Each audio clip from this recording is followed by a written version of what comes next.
Passenger car segment में राज करने वाली मारुति सुजुकी क्या अब फेल हो जाएगी? भारत की सबसे बड़ी passenger car making company Maruti Suzuki की सेल पिछले कुछ सालों से लगातार गिर रही है और कई एक्सपर्ट्स का मानना है कि ऐसा होने का मेन रीजन गवर्नमेंट की नई ईवी पॉलिसी है। असल में पेट्रोल के बढ़ते दाम और क्लीन एनर्जी के मिशन को पूरा करने के लिए पिछले कुछ सालों में हमारी सरकार ने इलेक्ट्रिक व्हीकल पर काफी जोर दिया है और बहुत सी कार मेकिंग कंपनीज जैसे कि टाटा, हुंडई और महिंद्रा ने मार्केट में अपनी इलेक्ट्रिक कार्स लॉन्च भी कर दी है। लेकिन हैरानी की बात तो यह है कि इस मार्केट के किंग मारुति सुजुकी ने अभी तक अपनी कोई भी ईवी लॉन्च नहीं की है। अब हम आपको बता दें कि 2019 से पहले तक भारत की टोटल ऑटोमोबाइल मार्केट में मारुति सुजुकी का मार्केट शेयर 50% से भी ज्यादा था, लेकिन साल दर साल घटते हुए ये नंबर आज करीब 42% के ही आसपास रह गया है। तो दोस्तों, आज की इस वीडियो में हम यही बात करेंगे कि दशकों से इंडियन मार्केट को डोमिनेट करने वाली मारुति सुजुकी आखिर अपना डोमिनेंस क्यों खो रही है। साथ ही हम जानेंगे उन कंपनीज के बारे में भी जो कि आने वाले कुछ सालों में मारुति सुजुकी को मार्केट से रिप्लेस कर सकती हैं। तो दोस्तों, साल 2022 की अगर बात करें तो तीसरे क्वार्टर में मारुति सुजुकी की डोमेस्टिक व्हीकल सेल करीब 19% गिरकर सिर्फ 3,74,481 यूनिट्स ही रह गई हैं, जो कि फाइनेंशियल ईयर 2000-2001 के थर्ड क्वार्टर के बाद अब तक हुई सबसे बड़ी गिरावट है। और इस डाउनफॉल से कंपनी की फाइनेंशियल सिचुएशन के साथ साथ इसके स्टॉक प्राइस पर भी काफी गहरा असर पड़ा है। असल में दोस्तों, मारुति सुजुकी के इस डाउनफॉल का मेन रीजन बदलती हुई मार्केट और इलेक्ट्रिक व्हीकल्स हैं। अब हम आपको बता दें कि 2020 में इंडियन गवर्नमेंट ने national electric mobility mission plan launch किया था, जिसके तहत साल 2030 तक 30% प्राइवेट कार, 70% कॉमर्शियल कार्स, 40% बस और 80% 2 व 3 व्हीलर्स को ईवी में कन्वर्ट करने का एम रखा गया है।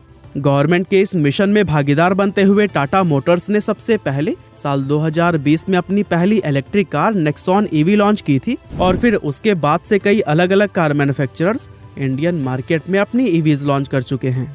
लेकिन मारुति सुजुकी के मैनेजिंग डायरेक्टर और सीईओ ने कहा है कि अभी उनका इंडियन मार्केट में इलेक्ट्रिक व्हीकल लॉन्च करने का कोई इरादा नहीं है। पहले वे इस ईवी मार्केट को अच्छी तरह समझेंगे और देखेंगे कि इलेक्ट्रिक कार्स इंडियन मार्केट में कैसा परफॉर्म करती हैं और अगर ईवीज यहाँ पर सक्सेसफुल होती है तो ही जाकर 2025 तक मारुति सुजुकी भी अपनी ईवी लॉन्च करेगी। यानी कि 2025 से पहले इनका ईवीज लॉन्च करने का कोई इरादा नहीं है और कहीं ना कहीं लगता है कि मारुति सुजुकी का यही डिसीजन आज उन्हें नुकसान पहुंचा रहा है।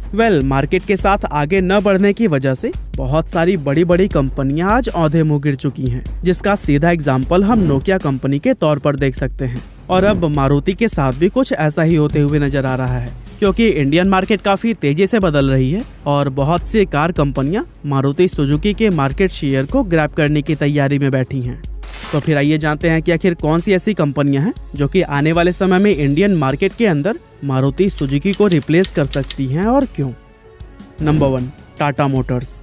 दोस्तों, क्या आप यकीन कर पाएंगे कि लगातार लॉसेस होने की वजह से टाटा मोटर्स साल 2020 से पहले तक शटडाउन होने के कगार पर थी, लेकिन फिर साल 2020 में टाटा मोटर्स ने इंडियन ऑटोमोबाइल मार्केट के अंदर अपनी इलेक्ट्रिक कार नेक्सॉन ईवी को लॉन्च करके एक जबरदस्त कमबैक किया और टाटा की इस कार ने मार्केट में कुछ ऐसी धूम मचाई कि इसकी बदौलत टाटा मोटर्स आज इंडियन ईवी मार्केट का करीब 85% शेयर होल्ड करती है। और इस कार के सक्सेस को देखते हुए ही अगले 5 सालों में टाटा 10 और नई इलेक्ट्रिक कार्स लॉन्च करने वाली हैं, जिसमें टाटा पंच, अवेन्या और टाटा सिएरा ईवी जैसे कार्स का नाम शामिल है। वैसे टाटा के लिए इलेक्ट्रिक व्हीकल्स लॉन्च करना बाकी कंपनियों के कंपैरिजन में काफी इजी और सस्ता है, क्योंकि टाटा मोटर्स दूसरी कंपनियों पर डिपेंडेंट न होकर अपनी ही सब्सिडियरी कंपनियों से चार्जिंग स्टेशन, बैटरी और ईवीज के दूसरे सभी कंपोनेंट्स बनवाती है। और यही वजह है कि टाटा की ईवीज दूसरी कंपनियों की तुलना में कहीं ज्यादा सस्ती और रिलायबल है। टाटा मोटर्स के लिए ये स्ट्रेटेजी बहुत ही ज्यादा फायदेमंद साबित हुई और जिस तेजी से टाटा मोटर्स ग्रो कर रही है उसे देखकर यह कहना गलत नहीं होगा कि इन फ्यूचर हम टाटा को पूरी इंडियन ऑटोमोबाइल मार्केट में डोमिनेट करते हुए भी देख सकते हैं। नंबर 2, महिंद्रा।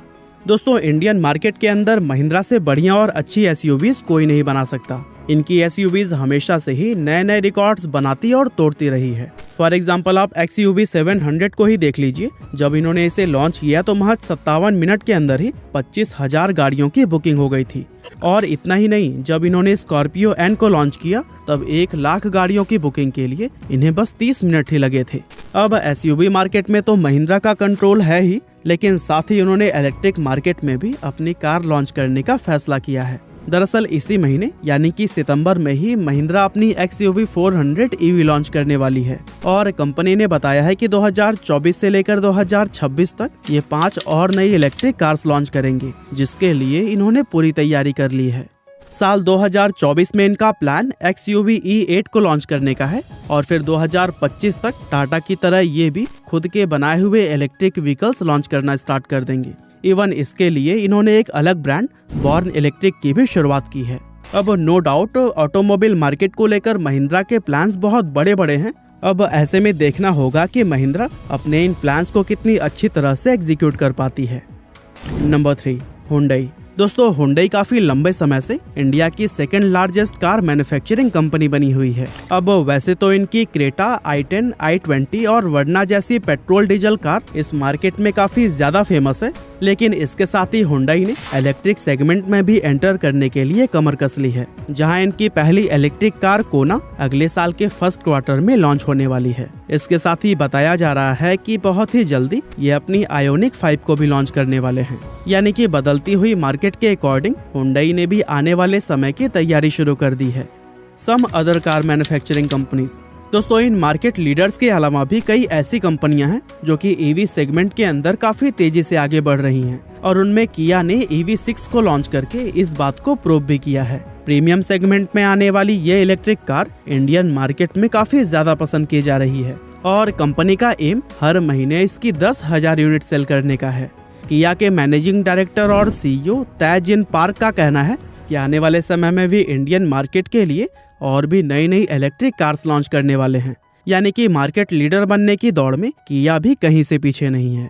खैर, इस लिस्ट में किया के बाद से नाम आता है MG का, जिन्होंने अभी हाल ही में अपनी इलेक्ट्रिक कार ZS EV को लॉन्च किया है और जल्द ही MG एक मिनी इलेक्ट्रिक कन्वर्टेड कार को भी इंडियन मार्केट में लॉन्च करने वाली है, जो कि चीन में तो पहले से ही बहुत सक्सेसफुल रही है और हो सकता है कि इंडियन मार्केट में भी ये अपनी जगह बना ले। और दोस्तों, अब आखिर में हम जिस कंपनी की बात करने वाले हैं वो है ओला। आई एम श्योर इस लिस्ट में ओला का नाम सुनकर आप लोगों को हैरानी जरूर हुई होगी, क्योंकि ओला ने अभी तक कोई भी अपनी कार लॉन्च नहीं की है। लेकिन कंपनी की तरफ से कहा गया है कि 2024 तक ये अपनी इलेक्ट्रिक कार लॉन्च करने वाले हैं, जिसकी रेंज 500 किलोमीटर से भी ज्यादा होगी। वैसे अभी कुछ दिनों पहले ही ओला ने अपना मोस्ट अवेटेड इलेक्ट्रिक स्कूटर ओला S1 को लॉन्च किया है और इसके लिए मार्केट से कंपनी को बहुत बढ़िया रिस्पांस मिल रहा है। और ऐसे में बहुत से लोग ये उम्मीद करते हैं कि 2 व्हीलर की तरह ही ओला कार EV मार्केट में भी कमाल कर सकती है। अब दोस्तों, इन सभी चीजों को देखते हुए हम यह कह सकते हैं कि 2025 एक्चुअल में ईयर ऑफ EVs होने वाला है और ये भी तय है कि EVs का ट्रेंड बढ़ने के साथ साथ फ्यूचर में हमें मार्केट के अंदर बहुत सारे बदलाव देखने को मिलेंगे। अब बदलाव के इस दौर में मारुति सुजुकी अपने इस डोमिनेंस को कब तक बरकरार रख पाती है, ये देखना वाकई बहुत दिलचस्प होगा। बाकी हमारी आज की इस वीडियो में बस इतना ही था। यह वीडियो आपको कैसी लगी हमें कमेंट करके जरूर बताइएगा। आपका बहुमूल्य समय देने के लिए बहुत बहुत धन्यवाद।